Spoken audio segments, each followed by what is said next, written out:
Welcome to complete course destination. So पिछली class के अंदर हम लोग जो है क्लास 7 के चैप्टर 7 को डिस्कस कर रहे थे, जिसका नाम था weather, climate and adaptation of animals to climate, है ना। इस चैप्टर को हम लोग डिस्कस कर रहे थे और लास्ट क्लास के अंदर हम लोगों ने अपने छोटे से टॉपिक को कंप्लीट किया था, दैट इज वेदर। वेदर को हम लोगों ने पिछली क्लास में कंप्लीट कर लिया। तो देखो टॉपिक वाइज चल रहे हैं पूरे चैप्टर में, हम लोग लास्ट में पूरे चैप्टर को हम लोग एक रिव्यू क्लास के अंदर कंप्लीटली डिस्कस कर लेंगे, है ना। बाकी चलो शुरू करते हैं आज की क्लास को, लेकिन उससे पहले जो लोग भी क्लास को देख रहे हैं लाइक शेयर सब्सक्राइब करना मत भूलिएगा, लाइक शेयर सब्सक्राइब जरूर कर दीजिएगा। चलो शुरू करते हैं आज की क्लास को।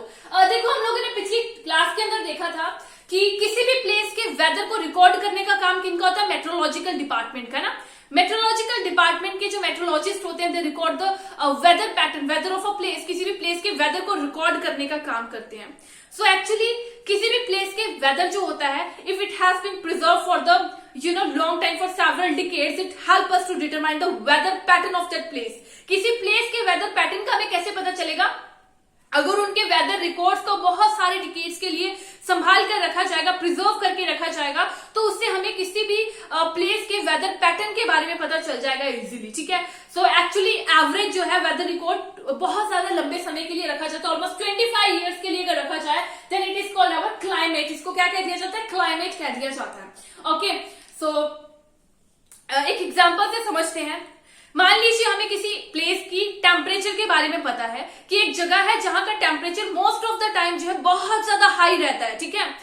पूरे ईयर के अंदर बहुत ज्यादा टाइम जो है उसका टेम्परेचर हाई रहता है। अगर किसी प्लेस का टेम्परेचर इतना ज्यादा हाई रहता है तो हम लोग क्या कहेंगे, ये प्लेस कैसी है, इसका क्लाइमेट कैसा है? The climate of that place is very hot. क्या कहेंगे? Climate of that place is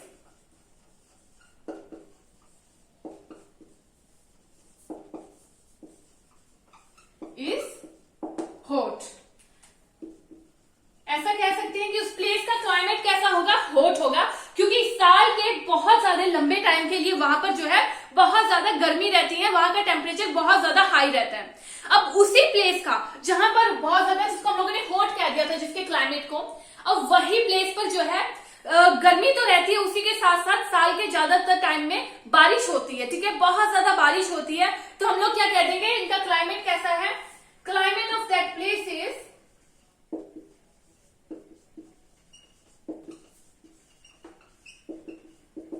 hot and wait.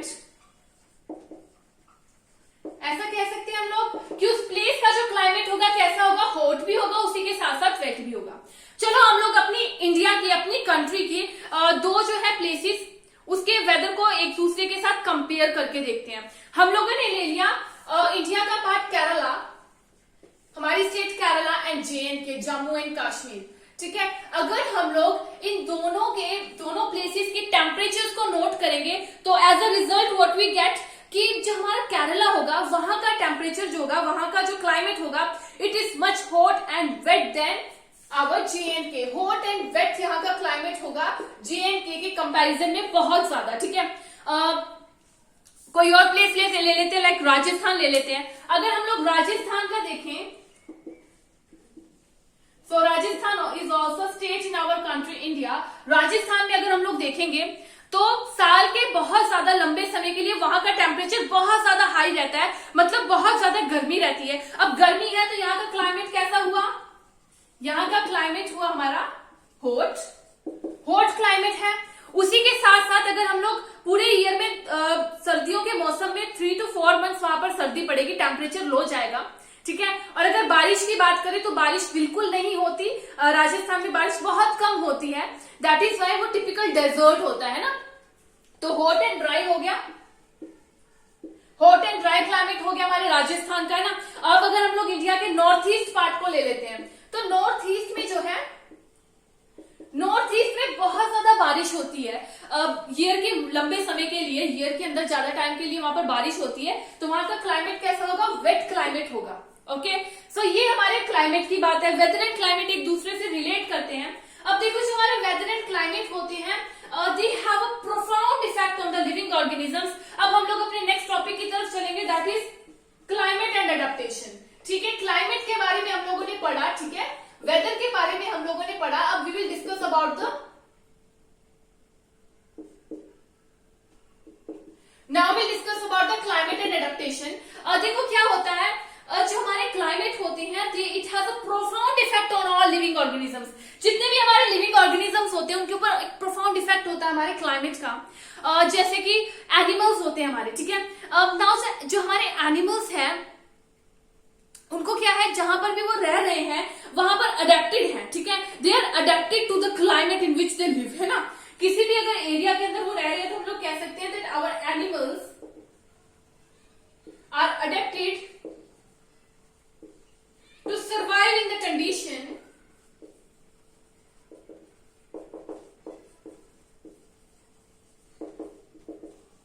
in which they live।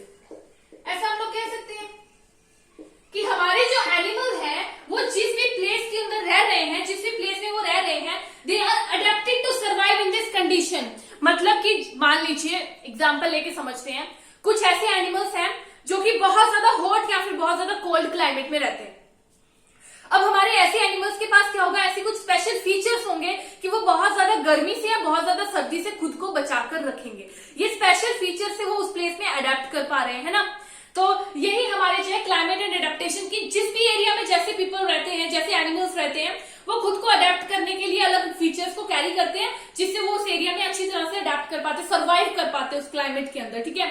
तो इन दिस चैप्टर एक्चुअली आगे हम लोग क्या पढ़ने वाले हैं, effect of weather and climate on animals. Animals के ऊपर किस तरह से इफेक्ट होता है वेदर और क्लाइमेट का, यही हम लोग पढ़ेंगे। Effect of weather and climate on animals, यही हम लोग डिस्कस करने वाले हैं, ओके।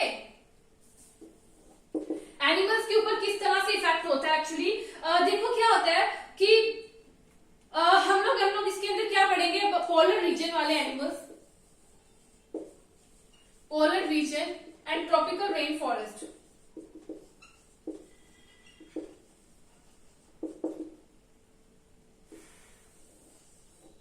अपने टॉपिक इफेक्ट ऑफ वेदर और क्लाइमेट ऑन एनिमल्स में हम लोग पोलर रीजन और ट्रॉपिकल रेनफॉल वाले एरियाज के बारे में पढ़ेंगे कि कैसे इस तरह यहाँ पर रहने वाले एनिमल्स किस तरह से खुद को सर्वाइव करते हैं, ओके। सबसे पहले हम लोग पोलर रीजन के बारे में पढ़ेंगे। First of all will discuss about the polar region.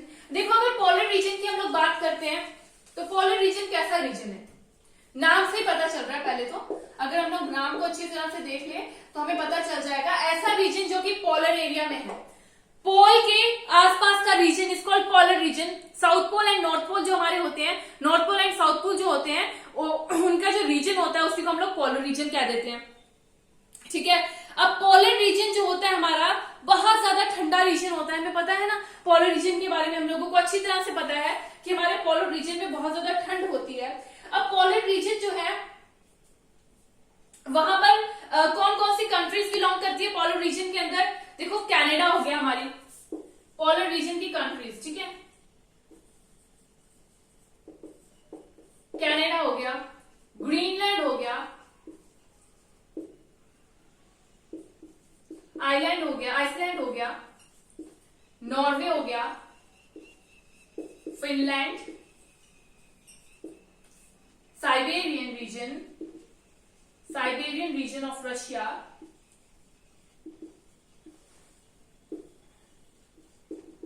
Alaska and USA.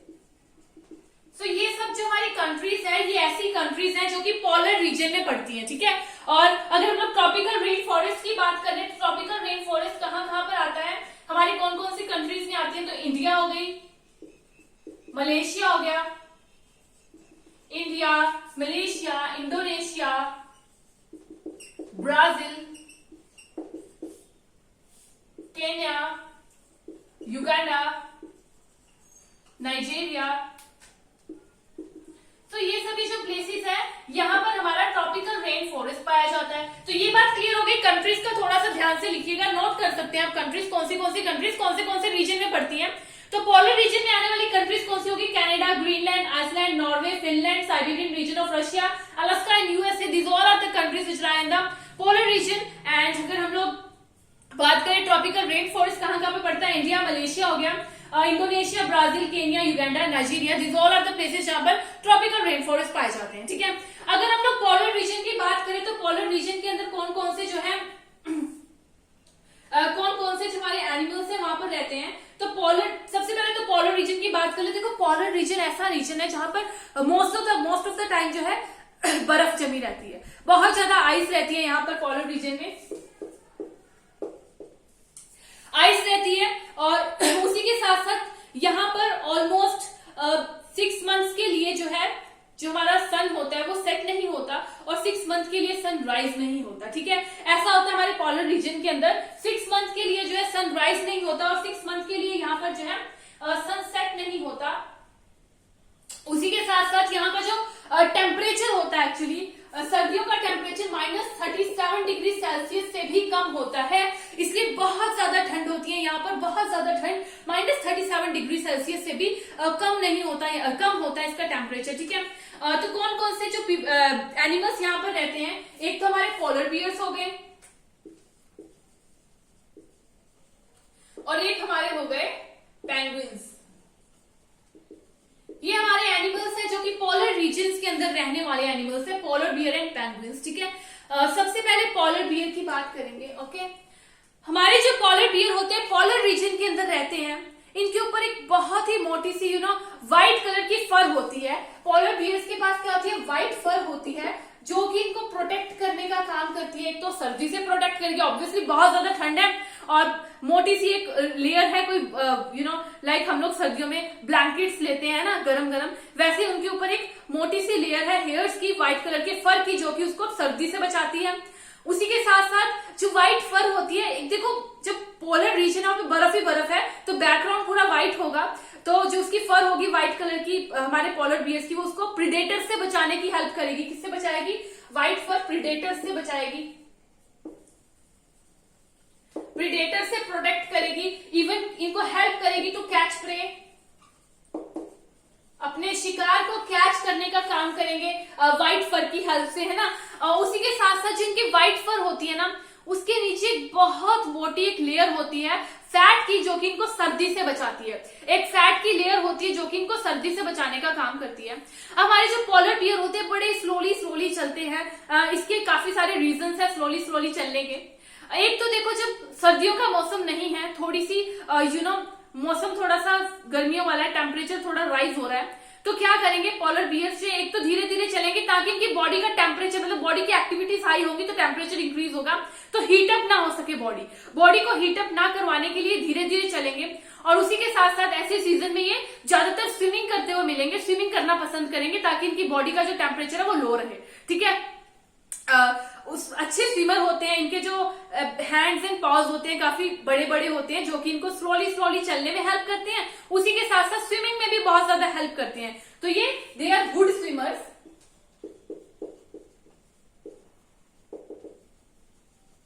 And उसी के साथ साथ क्या होते हैं, स्लोली वॉक करते हैं ताकि टेम्परेचर इनकी बॉडी का इंक्रीज ना कर सके।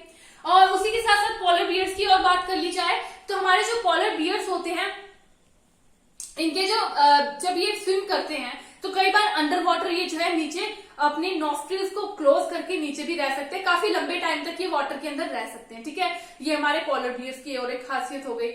इनके जो हैंड्स होते हैं, पावर्स होते हैं, काफी बड़े होते हैं, जो कि इनको चलने में और स्विम करने में दोनों में हेल्प करते हैं, ठीक है। और पोलर बियर की एक और बात कि ये इनकी सेंस ऑफ स्मेल बहुत ज्यादा स्ट्रांग होती है, स्ट्रॉन्ग सेंस ऑफ स्मेल होती है इनकी,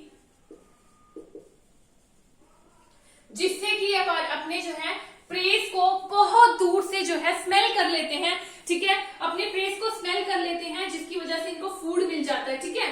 तो ये हमारे पोलर रीजन में रहने वाले पोलर बियर की बात हो गई।